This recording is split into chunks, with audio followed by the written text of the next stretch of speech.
maintenant, ce qu'on va faire, ça semble très proche, mais il y a quand même une petite difficulté, c'est de calculer cet élément-là. Et on va essayer de l'interpréter. Donc ici, on va regarder qu'est-ce que xg. En fait, ce n'est pas tout à fait x, c'est f ici. Et c'est ça toute la difficulté, c'est que ici, on va avoir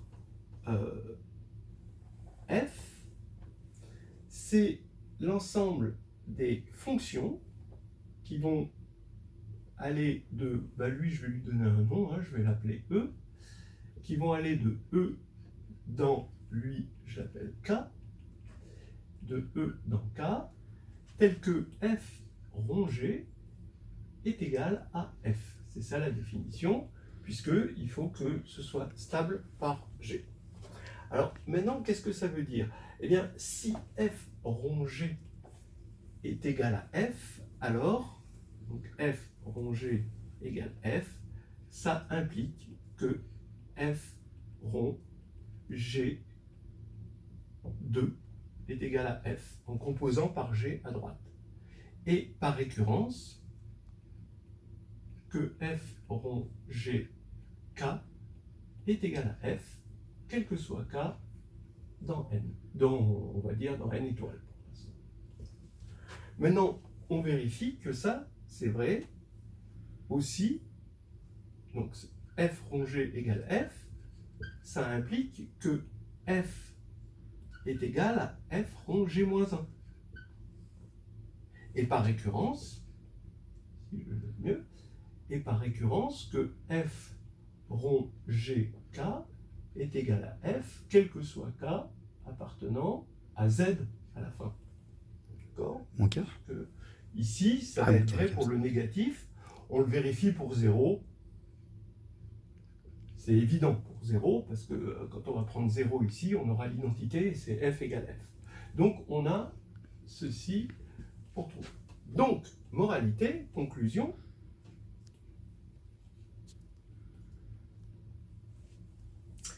F appartient à f g si et seulement si f rond h est égal à f, quel que soit h appartenant au sous-groupe engendré par g.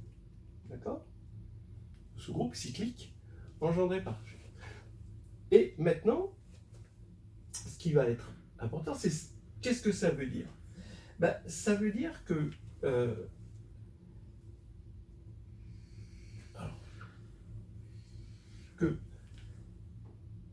quand on va regarder alors, on va prendre G ici, qui agit sur E. Maintenant, je ne regarde plus l'action de G sur F, mais l'action de G sur E. Et quand il agit sur E, il va y avoir des orbites. Donc, je vais l'écrire avec des patates. Voilà. Ici, je prends un élément ici et je vais faire agir. Donc ici, on a X, on a GX, ici, etc., etc. Et on va avoir toute l'action. Voilà. On va avoir des patates. Et maintenant, voilà E. Et E qui a été redistribué avec l'action de ce groupe engendré par G. Et on va vers K. Bon, toujours ceci. Mais bon, ça c'est juste pour notre exemple. Et le fait que l'on ait ceci va faire que tous ces éléments qui sont dans la même patate, dans la même orbite, une fois qu'on a choisi l'image d'un élément, eh bien, les autres vont devoir suivre parce qu'ils ont exactement tous la même image. Là, ici, lui, si par exemple, un de ceux-là, on décide qu'il aille vers là, lui, il n'a pas de choix et il va vers ça. Voilà, ça c'est quelque chose qui est fondamental et qui va nous aider à comprendre la formule qui suit. Je vais faire le point sur ce qu'on a vu, et peut-être qu'en le disant d'une façon un petit peu différente, ça éclairera tous les gens qui étaient peut-être un peu perdus quelque part. D'abord, on regarde les coloriages. Mais on regarde ces coloriages qu'on appelle f parce qu'on les a identifiés à des fonctions. Mais en fait, on veut regarder ces coloriages et on veut pouvoir dire que c'est le même coloriage quand on les permute cycliquement. Et donc, on veut comprendre ceci. Maintenant, il n'y a pas que f, il y a aussi un ensemble E. L'ensemble E, ce n'est pas les coloriages, c'est les objets qu'on colorie. Et en fait, tout part du fait qu'il y a une action de E, de G sur E. Et donc, on a aussi une action de tous les sous-groupes ici de G sur E. Et on va regarder ici les orbites de ces sous-groupes cycliques sur E. C'est exactement cet ensemble-là qu'on a, qui est, donc ça c'est l'ensemble E, et ça c'est l'ensemble des orbites sous G. Alors, qu'est-ce qui se passe exactement? C'est que on va appliquer la formule de Burnside ici. Ici, elle passe par cette formule-là qu'on veut comprendre.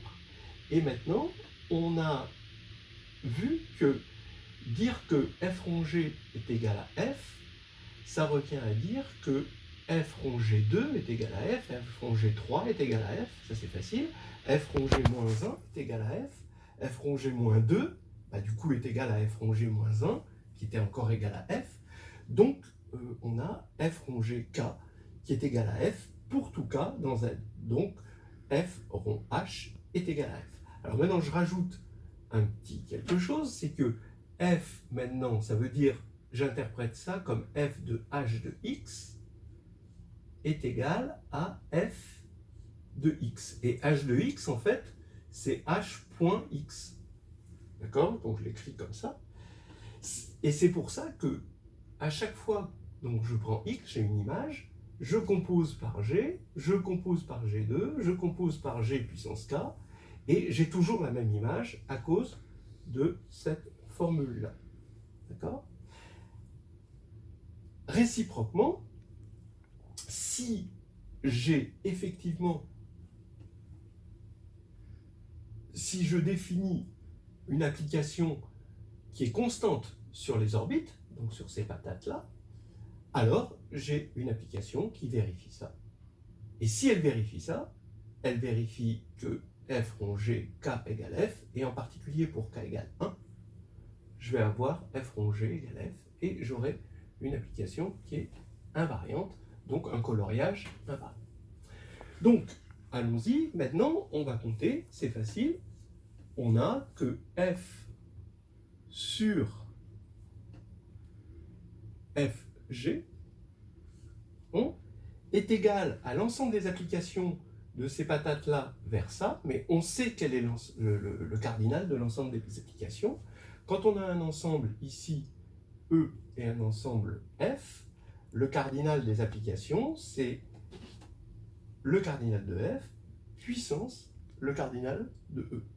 Mais là, ce n'est pas le cardinal de E, c'est les patates qu'on a fait dans E. Et ça veut dire que c'est le cardinal de K, donc puissance le cardinal de E sur G. Et cette formule est intéressante parce que autant l'action de G sur F, elle est ambiguë, autant l'action de G sur E, elle est plus simple à comprendre.